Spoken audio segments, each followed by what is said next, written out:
ಸಿದ್ದರಾಮಯ್ಯ ಹತ್ರ ಹೋಗಿ ಧ್ವನಿ ಎತ್ತಿಲ್ಲ, ವಿಧಾನಸೌಧದಲ್ಲಿ ಧ್ವನಿ ಎತ್ತಿಲ್ಲ. ನಮ್ಮಲ್ಲಿ ಭಾರತೀಯ ಜನತಾ ಪಾರ್ಟಿ ಮತ್ತೆ JDS ಪಕ್ಷದ ಎಷ್ಟೋ ಮುಖಂಡರು ಅದ್ರ ವಿರುದ್ಧವಾಗಿ ಮಾತಾಡ್ತಾ ಇದ್ರು ಅದ್ರ ಬಗ್ಗೆ ಚಕಾರ ಎದ್ದ ಸೈಲೆಂಟ್ ಆಗಿದ್ದಾರೆ. ಅಂದ್ರೆ ಇವ್ರನ್ನು ಮಾರ್ಕೊಂಡಿದ್ದಾರೆ ಕಾಂಗ್ರೆಸ್ಗೆ ಅಂತ ಹೇಳಿ ನಮಗೂ ಡೌಟ್ ಆಗ್ತಿದೆ. ಇವತ್ತು ಅಹಿಂದ ನಾಯಕರು ಅಂತ ಹೇಳಿ ಬಂದಿರ್ತಕ್ಕಂಥ ಸಿದ್ದರಾಮಯ್ಯನವರು ಅಹಿಂದ ವರ್ಗಕ್ಕೆ ಇವತ್ತು ಮಾಡ್ತಾ ಇರ್ತಕ್ಕಂಥ ಮೋಸನ ನೀವೆಲ್ಲ ನೋಡಿದ್ದೀರಿ. ಸಿದ್ದರಾಮಯ್ಯನವರು ಕುಮಾರಸ್ವಾಮಿ ಮುಖ್ಯಮಂತ್ರಿ ಮಾಡಿದ್ರು, ಕ್ಯೂ ಅಲ್ಲಿ ಇರಬೇಕಾಗಿತ್ತು, ನಾನಾದ್ಮೇಲೆ ಅವ್ರು ಮುಖ್ಯಮಂತ್ರಿ ಆಗ್ಬೇಕಾಗಿತ್ತು ಅಂತೇಳಿ ಕಾಂಗ್ರೆಸ್ ಬಿಟ್ಟು ಅಲ್ಲೇ JDS ಬಿಟ್ಟು ಕಾಂಗ್ರೆಸ್ ಬಂದಿತ್ತು. ಕಾಂಗ್ರೆಸ್ ಅಲ್ಲೂ ಕ್ಯೂ ಅಲ್ಲಿ ನಿಲ್ಬೇಕಾಗಿತ್ತು. ಅಲ್ಲಿ ಸುಮಾರು ಜನ ಮುಖಂಡರಿದ್ರು ಸೀನಿಯರ್. ಆದ್ರೆ ಇವ್ರು ಬಂದ ತಕ್ಷಣ ಏನ್ ಮಾಡಿದ್ರು, ಪರಮೇಶ್ವರ್ ಸೋಲ್ಸಕ್ಕೆ ಏನ್ ಮಾಡ್ಬೇಕು, ಪ್ರಸನ್ನ ಕುಮಾರ್ ಸೋಲ್ಸಕ್ಕೆ ಏನ್ ಮಾಡ್ಬೇಕು, ಬೇರೆ ಬೇರೆಯವ್ರನ್ನ ಮಲ್ಲಿಕಾರ್ಜುನ ಖರ್ಗೆ ಅವ್ರನ್ನ ಇಲ್ಲಿಂದ ಡೆಲ್ಲಿ ಕಳಿಸ್ಬೇಕು, ಈ ನಿಟ್ಟಿನಲ್ಲಿ ನಾನು ಯಾವ ತರ ಮುಖ್ಯಮಂತ್ರಿ ಆಗ್ಬೇಕಂತೇಳಿ ಯಾರ್ಯಾರು ಜೋಬಲ್ ಕಥೆಗಳು ಇಟ್ಕೊಂಡು ಇಬ್ರಾಹಿಂನ ಬಿಟ್ಟು, ರೇವಣ್ಣನ ಬಿಟ್ಟು, ಮುಗ್ಡಪ್ಪನವ್ರು ಬಿಟ್ಟು ಎಲ್ಲೆಲ್ಲಿ ಕಥೆಗಳು ಹಾಕಿದ್ರು ಎಲ್ಲ ಗೊತ್ತಿದೆ. ಈಗ ಗೊತ್ತಿದ್ದು ನಾವು ದಳ ಸಂಘಟನೆಗಳು ಅವ್ರನ್ನೇ ಅಹಿಂದ ನಾಯಕರು ಅಂತೇಳಿ ಇವತ್ತು ನಾವು ಅವ್ರ ವಿರುದ್ಧವಾಗಿ ಏನು ಮಾತಾಡಿದ್ರೆ ಸೈಲೆಂಟ್ ಆಗಿದೆ. ನಾನು ನಿಮ್ಗೆಲ್ಲ ಹೇಳೋದಿಷ್ಟೇ, ಕೈ ಮುಗಿದು ಹೇಳೋದಿಷ್ಟೇ, ಕಾಲ ಬಂದಾಗಿದೆ. ಏನೋ ಮೊನ್ನೆ ಗ್ಯಾರಂಟಿಗಳು ಇನ್ನೊಂದು ಮತ್ತೊಂದು ಕರ್ನಾಟಕದಲ್ಲಿ ಕೊಟ್ಟಿರೋದು ನಾವು ಬೇರೆ ಕಡೆನೂ ಕೊಡ್ತೀನಿ ಅಂತ ಹೇಳಿ ಸುಳ್ಳು ಹೇಳಿ ಒಂದು ಅಷ್ಟು ಗೆದ್ದಿರ್ಬೋದು. ಆಲಿಬಾಬಾ 40 ಸೋರ್ಸ್ ಅಂತ ಹೇಳಿ ಕಳ್ಳರೆಲ್ಲ ಒಟ್ಟಿಗೆ ಸೇರ್ಕೊಂಡು ಒಂದು ಟೀಮ್ ಮಾಡ್ಕೊಂಡು ಮೊದಲೇ ಸರಿ ಅಡ್ಡೇಟ್ಮೆಂಟ್ ಮುಂದೆ 99 ಸೀಟ್ ಗೆದ್ದಿರ್ಬೋದು. ಆದ್ರೆ ಮುಂದಿನ ದಿನಗಳಲ್ಲಿ ಟೋಟಲಿ ನೆಲಕಚ್ಚಾಗುತ್ತೆ. ನೀವು ನೋಡಿದ್ರಿ, ವಿರೋಧ ಪಕ್ಷ ನಾಯಕನಾಗೋದಕ್ಕೆ ನಾಲಾಯಕು ಆ ರಾಹುಲ್ ಗಾಂಧಿ ಒಂದವರದ್ದು ತಾಳ್ಮೆಯಿಂದ ಲೋಕಸಭೆಯಲ್ಲಿ ವಿರೋಧ ಪಕ್ಷದ ನಾಯಕ ಸೀಟಲ್ಲೇ ಕುತ್ಕೊಳ್ಳಲ್ಲ, ಇನ್ನ ಹುಡುಗು. ಹಂಗಿರ್ತಕ್ಕಂಥ ಸಂದರ್ಭದಲ್ಲಿ ಯಾರಾದ್ರೂ ಏನಾದ್ರು ಬರ್ಕೊಟ್ರೆ ಹೇಳ್ತಾರೆ, ಇಲ್ಲಾಂದ್ರೆ ಸೈಲೆಂಟ್ ಆಗಿ ಕೂತಿರ್ತಾರೆ. ಹಂಗಿರ್ತಕ್ಕಂಥ ಸಂದರ್ಭದಲ್ಲಿ ಅವರಲ್ಲಿ ಕಾಂಗ್ರೆಸ್ ಅಲ್ಲಿ ಯಾರು ಪ್ರಧಾನಮಂತ್ರಿ ಅಭ್ಯರ್ಥಿಗಳು ಯಾರು ಇಲ್ಲವೇ ಇಲ್ಲ. ರಾಹುಲ್ ಗಾಂಧಿ ಪ್ರಧಾನಮಂತ್ರಿ ಅಭ್ಯರ್ಥಿ ಅಂತ ಏನಾದ್ರೂ ಅವ್ರು ಘೋಷಣೆ ಮಾಡ್ಬಿಟ್ರೆ 99 ಆಗುತ್ತೆ. ಅದಕ್ಕೋಸ್ಕರ ನಾನು ನಿಮ್ಗೆ ಹೇಳೋದಿಷ್ಟೇ, 3ನೇ ತಾರೀಕು ನಾವು ಅಲ್ಲಿ ಪಾದಯಾತ್ರೆಯನ್ನು ಶುರು ಮಾಡ್ತೀವಿ ನಮ್ಮ ನಾಯಕರುಗಳ ನೇತೃತ್ವದಲ್ಲಿ.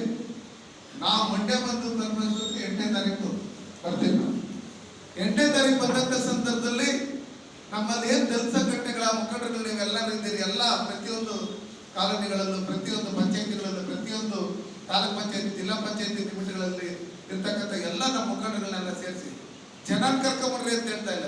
ಲೀಡರ್ಗಳಂತ ಯಾರು ಇರಲಿಲ್ಲ. ಆ ಲೀಡರ್ಗಳನ್ನೆಲ್ಲ ಒಟ್ಟಿಗೆ ನೀವು ಕರ್ಕೊಂಡು ಕನಿಷ್ಠ ಪಕ್ಷ ಒಂದು 250-300 ಅವಾಗಲೇ ಹೇಳ್ತಾರೆ, ಒಂದು ಮಂಡಲದಿಂದ 100 ಜನ ಬರ್ಬೇಕು ಅಂತ ಹೇಳಿ ಒಂದು 400-500 ಸಂಖ್ಯೆ ನೀವು ಒಟ್ಟಿಗೆ ಬಂದು ನಮ್ಮ ಸಂಘಟನೆ ಶಾಲವನ್ನು ಹಾಕೊಂಡು ನಮ್ಮ ಸಂಘಟನೆ ಯಾವ್ದಿದೆ ಅದನ್ನು ಬ್ಯಾನರ್ನ ಕಟ್ಕೊಂಡು ನೀವು ಆ ವೆಹಿಕಲ್ ಅನ್ನು ಮಾಡ್ಕೊಂಡ್ ಬರ್ತೀರಿ ಅಂದ್ರೆ ಆ ವೆಹಿಕಲ್ಗೆ ಏನ್ ಮಾಡ್ಬೇಕು ಅಂತ ಹೇಳಿದ್ರೆ ಅದನ್ನ ನಾವು ವ್ಯವಸ್ಥೆ ಮಾಡೋಂಥ ಕೆಲಸಗಳನ್ನ ಮಾಡ್ತೀವಿ. ನಮ್ಮ ಜನಾಂಗಕ್ಕೆ ಇಡೀ ಕರ್ನಾಟಕ ರಾಜ್ಯದಲ್ಲಿ ಅನ್ಯಾಯ ಆಗಿದೆ. 1,000-2,000 ಕೋಟಿ ಅಲ್ಲ, 25,000 ಕೋಟಿ ಇವರು ಉಳುಮೆ ಮಾಡಿರ್ತಕ್ಕಂಥವ್ರು. ಹಾಗಿರ್ತಕ್ಕಂಥ ಸಂದರ್ಭದಲ್ಲಿ ನಾವು ಕೈ ಕಟ್ಕೊಂಡು ಸುಮ್ಮನೆ ಇದ್ದೀರಿ. ಮೊದಲು ನಾವೆಲ್ಲ ತಾಲೂಕು ಕಚೇರಿಗಳು ಬೆಳಗ್ಗೆ ಆದ್ರೆ ನಮ್ಗೆ ಅದು ಒಂಥರ ಸ್ವಂತ taluk office, police station, DC office, AC office ಇಲ್ಲ. ಬೆಳಗ್ಗೆಯಿಂದ ಸಂಜೆವರೆಗೂ ನಾವು ಹೋರಾಟ ಮಾಡ್ತಾನೆ ಇರ್ತೀವಿ. ಸಣ್ಣ ಪುಟ್ಟ ನಮ್ಮಲ್ಲಿ ಒಂದು ನೀರು ಬಂದಿಲ್ಲ, ಒಂದು ಡ್ರೈನೇಜ್ ಮಾಡಿಲ್ಲ, ಒಂದು ಚರಂಡಿ ಮಾಡಿಲ್ಲ, ಒಂದು ಮನೆ ಇದು ಮಾಡಿಲ್ಲ, ಯಾರೋ SC ಕುಟುಂಬದಲ್ಲಿ ಯಾರಿಗೂ ಒಂದು ಪ್ರಾಬ್ಲಮ್ ಆಯಿತು ಅಂತ ಹೇಳಿದ್ರೆ ನಾವು ಹೋರಾಟ ಮಾಡ್ಕೊಂಡು ಬಂದಿರ್ತಕ್ಕಂಥದ್ದು. ನಮ್ಮ ಬ್ಲಡ್ಡಲ್ಲಿ ಹೋರಾಟ ಅನ್ನೋದಿದೆ. ಹಾಗಿರ್ತಕ್ಕಂಥದ್ದು 25,000 ಕೋಟಿ ಅವ್ರು ಗುಳು ಮಾಡಿರ್ತಕ್ಕಂಥ ಹೋರಾಟ ಮಾಡಬೇಕು, ವಿಧಾನಸೌಧಕ್ಕೆ ಮುತ್ತಿಗೆ ಹಾಕ್ಬೇಕು ಅನ್ಸೇ ಇಲ್ವಾ ನಿಮ್ಗೆ? ರಾಮನಗರದಲ್ಲಿ ನೆನ್ನೆನ ಮನೆನ ಒಂದು ಹೋರಾಟ ಆಗಿದೆ, ಮೈಸೂರಲ್ಲಿ ಮೊನ್ನೆ ಒಂದಾಗಿದೆ. ಎಷ್ಟೋ ಜನ ನಮ್ಮಲ್ಲಿ ದಲಿತ ಕವಿಗಳು ಯಾರ್ಯಾರು ಇದ್ದಾರೆ, ಯಾರು ಮಾದೇವ ಅವರು ಇವರು ಯಾರ್ಯಾರು ಸುಮಾರು ಜನ ವಿದ್ಯಾವಂತರಿದ್ದಾರೆ, ಬುದ್ಧಿವಂತ ಇದ್ದಾರೆ.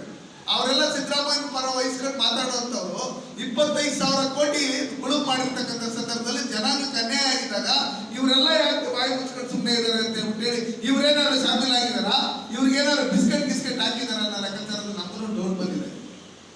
ಮಾದೇವಪ್ಪನ ಸಮಾಜ ಕಲ್ಯಾಣ ಇಲಾಖೆ ಸಚಿವರಾಗಿ ಜನಾಂಗಕ್ಕೆ ಇಷ್ಟೆಲ್ಲ ಅನ್ಯಾಯ ಆಗ್ತಾ ಇದೆ ಅಂತ ಹೇಳಿದಾಗ ಅಂಬೇಡ್ಕರ್ ಬಗ್ಗೆ, ಜಗಜೀವನರ ಬಗ್ಗೆ ಇಷ್ಟುದ್ದ ಅಷ್ಟಪ್ಪ ಮಾತಾಡೋಂಥವ್ರು ಇವರು ರಾಜೀನಾಮೆ ಕೊಟ್ಟು ಹೊರಗಡೆ ಬರ್ಬೇಕಾಗಿತ್ತು, ಜನಾಂಗಕ್ಕೆ ಅನ್ಯಾಯ ಆಗ್ತಾ ಇದೆ ಅಂತೇಳಿ.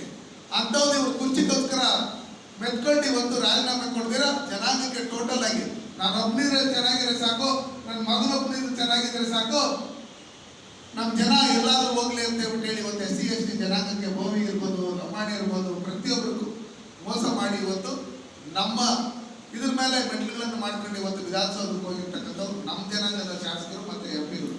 ಅದಕ್ಕೋಸ್ಕರ ಇವ್ರಿಗೆಲ್ಲ ಬುದ್ಧಿ ಕಲಿಸ್ಬೇಕಂದ್ರೆ ಯಾವುದೇ ಪಾರ್ಟಿ ಆದ್ರೂ ಸರಿನೇ ಜನಾಂಗಕ್ಕೆ ಅನ್ಯಾಯ ಆದಂತ ಸಂದರ್ಭದಲ್ಲಿ ನಾವೆಲ್ಲ ಒಗ್ಗಟ್ಟಾಗಿ ಹೋರಾಟ ಮಾಡ್ತೀರಿ ಅಂತ ಹೇಳಿ ನೀವೆಲ್ಲ ಒಗ್ಗಟ್ಟಾಗಿ ಬಂದು ನಮ್ಮ ಜೊತೆಯಲ್ಲಿ ನಾವು ಇದ್ದೀರಿ ಅಂತ ಹೇಳಿ ನೀವು ಬೆಂಬಲ ಸೂಚಿಸೋದ್ರ ಮುಖಾಂತರ ನಮ್ಮ ಜೊತೆಲಿ ನೀವು ಪಾದಯಾತ್ರೆಯಲ್ಲಿ ಪಾಲ್ಗೊಳ್ಬೇಕು. ಪ್ರತಿ ಗ್ರಾಮಗಳಲ್ಲೂ ಸಿದ್ದರಾಮಯ್ಯನವರು ಕಾಂಗ್ರೆಸ್ ಸರ್ಕಾರ ಇಲ್ಲಿ ಮಾಡಿರ್ತಕ್ಕಂಥ ಏನು ಗುಳುಂ ಮಾಡಿದ್ರು ಅದನ್ನ ಅವಾಗಲೇ ಮಹೇಶ್ ಅಣ್ಣ ಹೇಳ್ತಾ ಇದ್ರು.